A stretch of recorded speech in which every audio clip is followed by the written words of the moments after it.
آپ سب کو پتہ ہے کہ ٹارچر جو ہے، قید تہنائی ایک ایسا بڑا ٹارچر ہے، اتنی ایک شدید سزا ہے جو کہ بین الاقوامی قانون میں بھی، ہمارے آئین میں بھی اور ہمارے قوانین میں بھی بالکل ہی اس کی اجازت نہیں ہے۔ پاکستان میں ایک روٹین بن گئی ہے جس کا پرائم ایگزامپل عمران خان صاحب اور ان کی اہلیہ بشرا بی بی ہیں۔ ان کو پچھلے 2 مہینے سے قید تہنائی میں رکھا گیا ہے، کوئی مل نہیں سکتا، ان کی فیملی ان تک پہنچ نہیں سکتی، کتابیں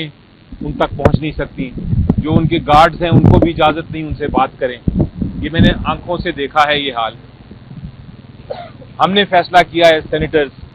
کہ یہ ہماری ذمہ داری ہے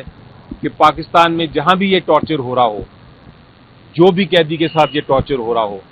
ہماری ذمہ داری ہے کہ ہم اس کو روکیں۔ اس لیے ہم نے آج ایک پٹیشن فائل کی ہے، اور پٹیشن میں ہم نے یہ التجا کی ہے عدالت سے کہ ڈکلیئر کریں، وہ فیصلہ کریں کہ قید تہنائی ایک ٹارچر ہے، وہ فیصلہ کریں کہ عمران خان صاحب اور بشرا بی بی کے خلاف جو کارروائی ہو رہی ہے، جو ان کو قید تہنائی میں رکھا جا رہا ہے، وہ غیر قانونی ہے اور اس کو فوراً ختم کیا جائے، اور فیصلہ کرے عدالت کہ جتنے بھی قیدی ہیں پاکستان میں جن کو قید تہنائی میں رکھا جا رہا ہے، ان کے خلاف بھی یہ قید تہنائی ختم کی جائے۔ اس کے لیے ہم نے درخواست کی ہے عدالت سے کہ ہم سینیٹرز کو اجازت ملے کہ ہم عمران خان صاحب کو،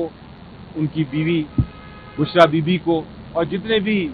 سیاسی قیدی ہیں اور دوسرے قیدی ہیں جن کو قید تہنائی میں رکھا جا رہا ہے، پاکستان کے ہر جیل میں ہمیں وزٹ کرنے کی اجازت ملی دے عدالت، تاکہ ہم جا کے خود دیکھیں اور اس چیز کو روکیں۔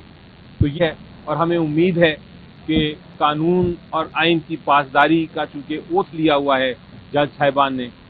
تو وہ ہماری یہ درخواست پہ فیصلہ جلد سے جلد سنائیں گے۔ بسم اللہ الرحمن الرحیم۔ جیسا کہ بیرسٹر صاحب نے کہا ہے کہ ہر انسان، ہمارا آئین جو ہے تمام لوگوں کے فنڈامنٹل رائٹس کو ریکگنائز کرتا ہے، اور انہی کی روشنی میں قوانین بنتے ہیں پارلیمنٹ میں، جو آرٹیکل وہاں موجود ہے۔ ہر انسان کا بنیادی حق ہے اور ہر قیدی کا بنیادی حق ہے کہ اس کے ساتھ جو اس کو حقوق ملے، ان میں سے ایک آدمی ہے کہ اس کے ساتھ ملاقات کریں، اس کے رشتہ دار ملاقات کریں، اس کے دوست ملاقات کریں۔ عمران خان پاکستان کا سب سے پاپولر لیڈر ہے، پاکستان کے عوام کا سب سے زیادہ محبوب ہے، ان کے دلوں میں بستا ہے۔ 2024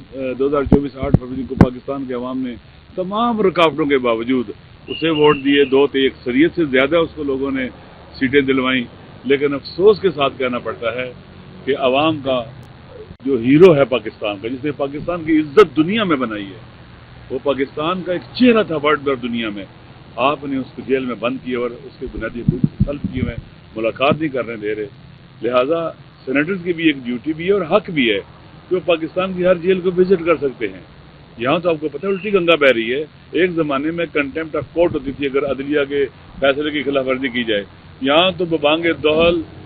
جیل کے اندر آرڈر کیا ہوا ہے کہ منگل کے دن فیملی کی ملاقات ہوگی، جمعرات کے دن جو لوگ ہوں گے باقی آرڈر کورٹ سے ملاقات کرائی جائے گی جن کے نام بھیجے جائیں گے، لیکن مسلسل کورٹ کے آرڈر کی خلاف ورزی ہو رہی ہے، کوئی کنٹمپٹ آف کورٹ نہیں ہے۔ یہ صورتحال بن گئی ہے کہ ایک لاقانونی طرف تو ہم ایز اے بینگ سینیٹر ہماری ایک ذمہ داری ہے کہ ہم پاکستان کی جیلوں کا وزٹ کریں، قیدیوں کے بارے میں جانے کہ ان کے ساتھ کیا بیت رہی ہے۔ ایک ورلڈ فیمس شخصیت کے ساتھ اور ان کی زوجہ کے ساتھ اس کا ظلم ہو رہا ہے، تو عام بیچارے قیدیوں کے ساتھ کیا ہو رہا ہے اس ملک کے اندر؟ ایک ظالمانہ نظام مسلط ہے، اور انشاءاللہ عزیز ہم نے یہاں پر جو ریٹ دائر کیا، اگر ابھی یہاں سے ریلیف ملا تو ہم پورے پاکستان کی کوشش کریں گے جیلوں کا وزٹ کریں، ہمارے سینیٹرز کے وفد بنیں گے، وفود بنیں گے، ہم جیلوں کا وزٹ بھی کریں گے، پھر آگے سینیٹ میں رپورٹ بھی دیں گے اور پاکستان کے لوگوں کو بتلائیں گے کہ ہماری جیلیں کس حال میں، کیونکہ جیل جہاں پر ایک آدمی 24 گھنٹے آپ کے پاس ہوتا ہے، بچے ہیں، جوان ہیں، خواتین ہیں، بہترین تربیت گاہ بن سکتی ہے، تعلیم و تربیت کے وہاں پر مراکز بنائے جا سکتے ہیں، کوئی اچھا انسان بنایا جا سکتا ہے تاکہ سوسائٹی کی مین اسٹریم میں آ کے مین رول پلے کر سکیں۔ لیکن ہم دیکھیں گے کہ واقعی وہاں پر کیا ہو رہا ہے، کیا انہیں مزید جرائم پیشہ بنایا جا رہا ہے، خدا نخواستہ ان کے جو حقوق سلب کیے جا رہے ہیں وہ بھی دیکھیں گے اور عوام کو بتائیں گے. اس ظلم کو ہم انشاءاللہ پورے پاکستان کے سامنے لائیں گے اور ان کے حقوق کی جنگ لڑیں گے. مہربانی. شکریہ.